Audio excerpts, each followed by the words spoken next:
Good morning, friends. My name is Shelby if you are new here, and I have decided to start tackling the beast, and the beast being my no-dig in-ground garden and no-till.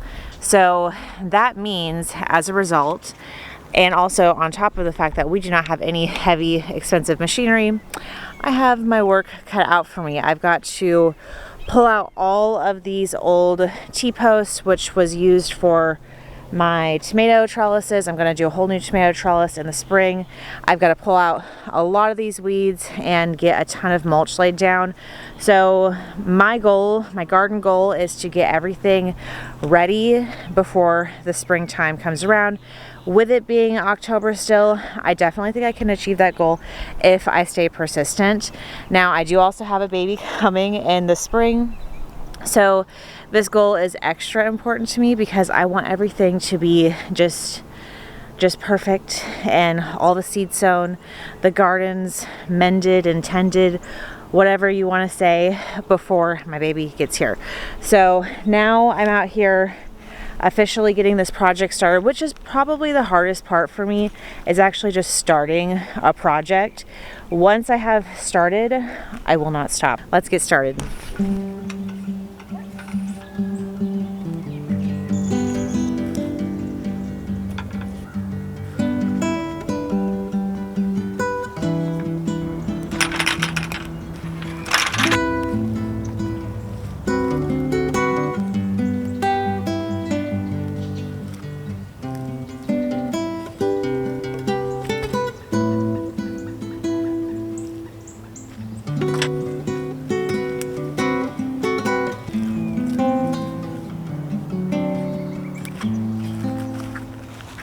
Okay, I got all of the T-posts out officially. Now, I did enjoy that trellis method. If you're wondering, like, why is she taking those out, I'm going to save them for another project, something. Of course, I'm not going to get rid of them.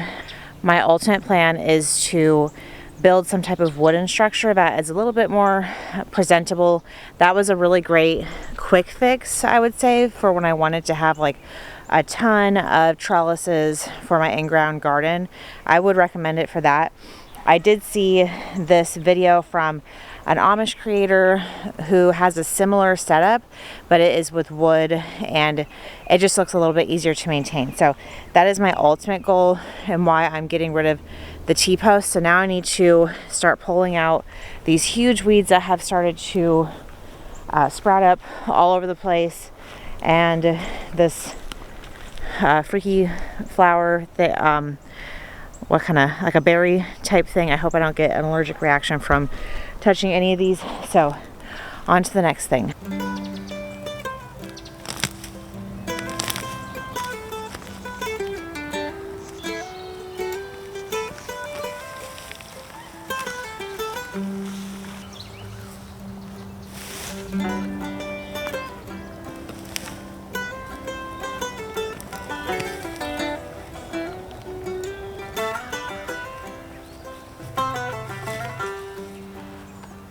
I'm already feeling tremendously better. Got all the T-post out, all the big stuff out. I mean, just like the kind of big, huge overgrown weeds, but there's still like a tremendous amount of things to pull out. Next, I'm going to get all of my kind of rotting watermelons out that have done me a huge solid, and I'll tell you why. Because the Moon and Stars watermelon was so efficient at growing and taking over, those vines really smothered the weeds and any type of future weeds from growing any opportunity. So that did me a huge favor. I have a lot of rotting vines that are going to be easier to pull out than just a bunch of individual weeds.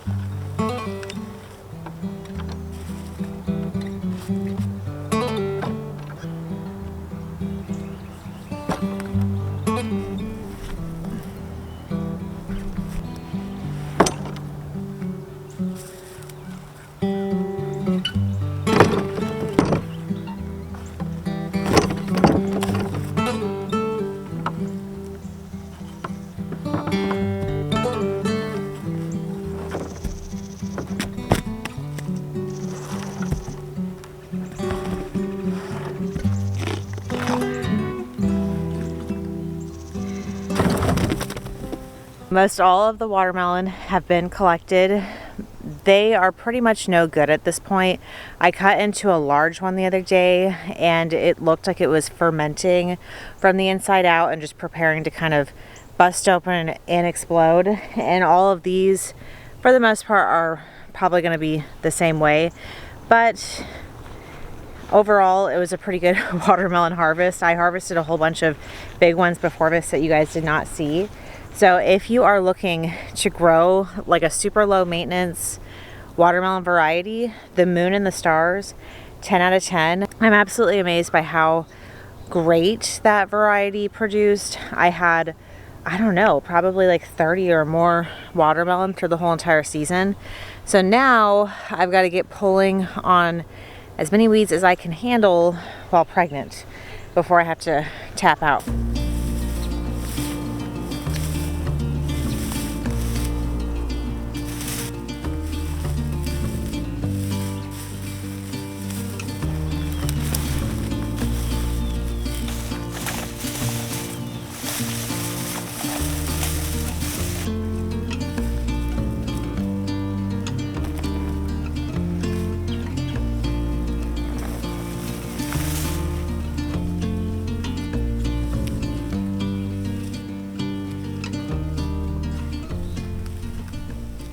Wow, that's a lot of work.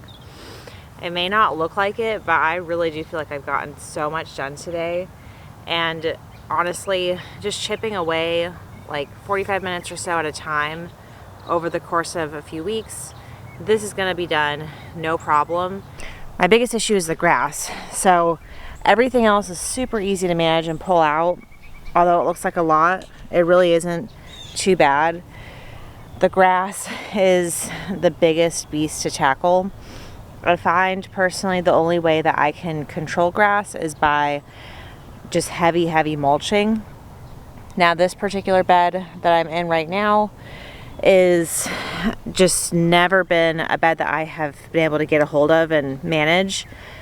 The grass always seems to find a way to, poke its way through. So my plan is for this area, because the soil is really rich, I have added so much compost to it over time. I've just done so much deep mulching that has really enriched the soil. What I'm going to do is make this a like blackberry, raspberry type patch so that I can just focus on having like my husband, weed whack around here and just not worry about the grass. This area, I'm probably going, after I get all the really big weeds pulled out, I'm probably going to order a chip drop for the really bad areas and have them just dump it on those areas and spread it out. For spring, my plan is to get strawberries underway and tomatoes underway at like a large scale, along with like my peppers and other normal things. But that is all I can handle for the day. Being pregnant, it just takes it out of you. So I will keep you guys tuned in and informed of everything I'm doing to revive this mess. And until next time, bye.